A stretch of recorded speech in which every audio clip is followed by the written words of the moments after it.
South China Sea U.S. military strategy in spotlight at Shangri La Dialogue. With China, U.S. relations already strained amid an escalating trade war, attention is about to turn to a familiar arena. After years of standoffs and brinkmanship acting U.S. Defense Secretary Michael Shanahan is expected to unveil the Pentagon's new Indo-Pacific strategy at the Shangri La Dialogue in Singapore on Saturday. Intriguingly, just one day later Chinese Defense Minister General Wei Fenghe their presence is significant. Beijing claims U.S. military officials. Meanwhile, he vowed to continue enforcing a free and open Indo-Pacific. William Chum, senior fellow at the Shangri La Dialogue, said in a tweet Tuesday that the presence of both Wei and Shanahan would set up a Analyst Carl Schuster, a former director of operations at the U.S. Pacific Command's Joint Intelligence Center, told CNN Chinese. U.S. intentions for the region have already been telegraphed strongly.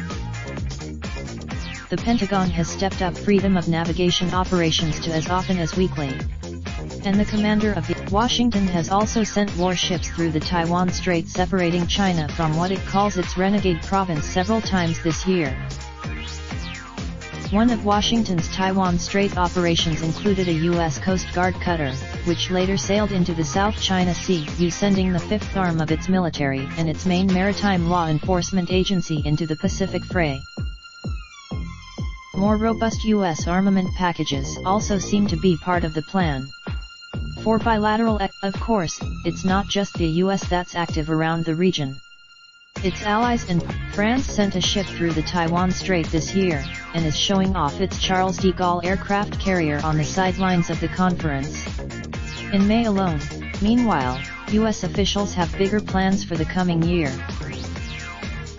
In a conference call with reporters this month, U.S. Chief of Naval Operations Admiral John Richardson, and in March, the commander of U.S. Army Forces in the Pacific, General Robert Brown, the U.S. pressure on Beijing extends back to Washington, where a bipartisan group of senators last week on Chinese companies and individuals who helped the South China Sea build up.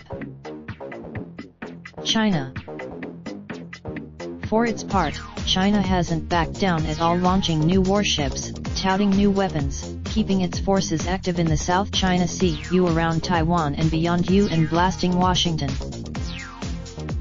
Beijing says it is the U.S. that endangers peace in the region. After the guided missile destroyer USS Preble sailed near the Chinese-occupied Scarborough Shoal on May 20, the PLA website said it attributed the comment to Senior Colonel Li Huimin. Li said Chinese ships and aircraft were sent to identify the U.S. destroyer and warn it to leave Chinese-claimed territory. China has no shortage of ships to conduct such surveillance, with the PLA Navy rapidly expanding. On May 12, it launched two Type 52D destroyers in a single day, the 19th and 20th of what are expected to be 30 ships in that class. A said China had Asia's largest navy, with more than 300 ships and submarines. Military analyst Ewan Graham, who was aboard an Australian warship during a recent South China Sea operation, said it and other Australian and U.S. ships operating in the region were all closely monitored by the Chinese Navy. Meanwhile, the PLA Navy has held training exercises with Russia off China's east coast and with Thailand to the south. To the north, Chinese Air Force jets in April conducted what Taiwan said was in the Taiwan Strait, crossing the median line between the island and the mainland. But it's clear Taiwan can't expect much quarter from China. A touted a new amphibious assault vehicle as the Shangri La Dialogue touts itself as a venue where. But against that backdrop of bluster and build-up, it's hard to expect any compromises to emerge from what Wei and Shanahan have to say. Raindrop, drip, drop top, top She a dot, dot, dot. Looking up, open the park pot.